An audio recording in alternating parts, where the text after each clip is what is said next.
Mi opositor ha empezado con una afirmación contundente. En primer lugar, que quede claro, el alta mar es una zona de high seas, de alta mar. Siempre ha sido así. Es high seas, alta mar hoy. Será high seas, alta mar en el futuro. Fin de cita. Así que sigue en la línea del wishful thinking, de esta reflexión fantasiosa que lleva caracterizando los diferentes alegatos de la parte chilena desde el principio, en particular en lo referente al triángulo exterior, algo que demuestra la designación misma que emplea para designar esta zona, es decir, la designa como alta mar. Pero parece que nuestros amigos chilenos no están realmente seguros de ellos mismos, porque presentan sus alegaciones en inglés y en francés, pero aún así les parece necesario recurrir al bello idioma de Pablo Neruda o de Mario Vargas Llosa para designar esta parte de lo que ellos consideran forma parte de las high seas o de la haute mer en francés. Parece que no están del todo seguros y que hacen una distinción entre la haute mer en francés por un lado y la alta mar por otra. Si no, no entiendo por qué recurrirían al español. Y en realidad tienen razón, porque el triángulo exterior no es haute mer, les high seas. Se trata de una zona en la que Perú tiene ipso facto e ipso iure también, a exclusión de cualquier otro Estado, derechos soberanos y jurisdicción que le reconoce el derecho internacional contemporáneo de la mar, como rubricado en el artículo 56-76 del Convenio de Montego Bay. Han decidido bautizar alta mar esta parte de la zona peruana de 200 millas. Así, el señor Colson reconoce, y cito, seguramente un Estado costero puede reclamar una zona de 200 millas marinas. La mayoría de los Estados costeros lo han hecho. Pero inmediatamente añade, y vuelvo a citar, pero estas reivindicaciones están supeditadas a acuerdos de fronteras. Fin de cita. Es esta una idea bastante extraña, puesto que las reivindicaciones de los estados sobre su plataforma continental y su zona económica exclusiva solo están supeditados a acuerdos fronterizos, pero solo si existe tal frontera, lo cual implica que las zonas marítimas de dos o varios estados se solapan. Mi querido opositor se afana mucho en demostrar que existen en el mundo numerosos ejemplos de situaciones comparables a las que, según él, existen en el caso que nos ocupa. Claro que sí, nunca hemos dicho o puesto por escrito lo contrario.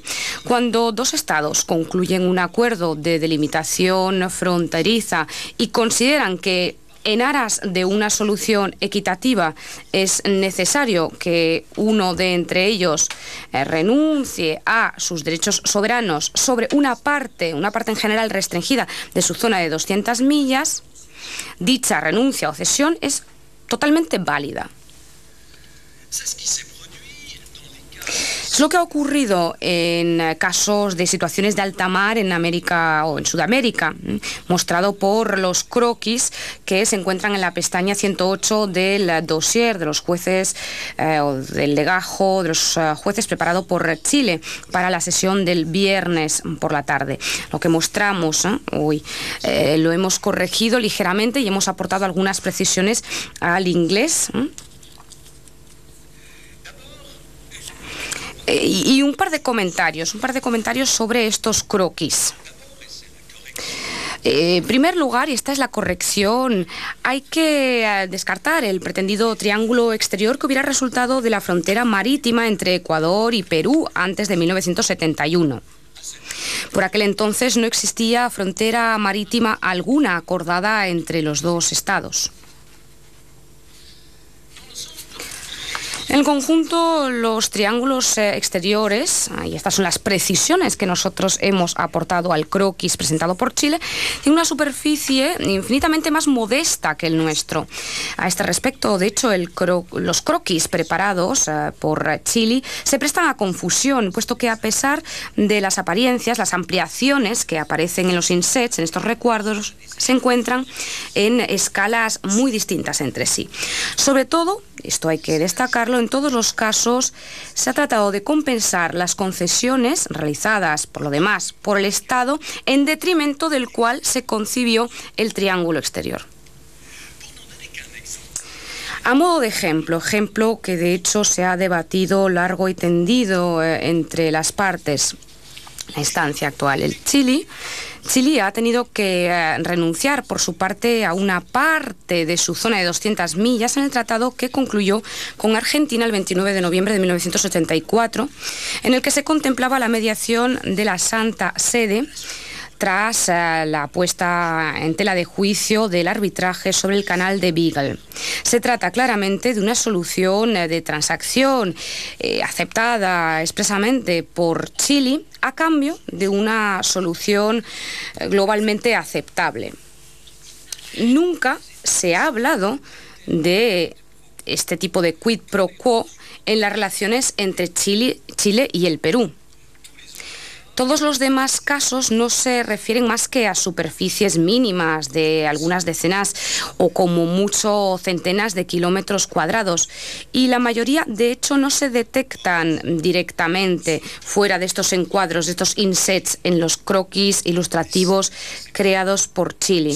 Las únicas excepciones son el triángulo exterior chileno al sur del estrecho de Magallanes, que acabo de mencionar, y el nuestro, por supuesto, que aparece claramente visible y que resulta de esta parte marcada por una fecha que vemos en pantalla en estos momentos. Está claro, por tanto, que en todos los casos, salvo en el que nos ocupa, en el nuestro, de soluciones de transacción aceptadas por las partes, haciendo estos sacrificios, en general mínimos, de derecho soberano en aras de la comodidad, ¿no? En todos estos casos, la neutralización de los derechos de un Estado sobre una zona, por lo general pequeña, de su zona de 200 millas, ha tenido como objetivo contribuir a alcanzar una solución equitativa y aceptada en pleno conocimiento de causa por ambas partes.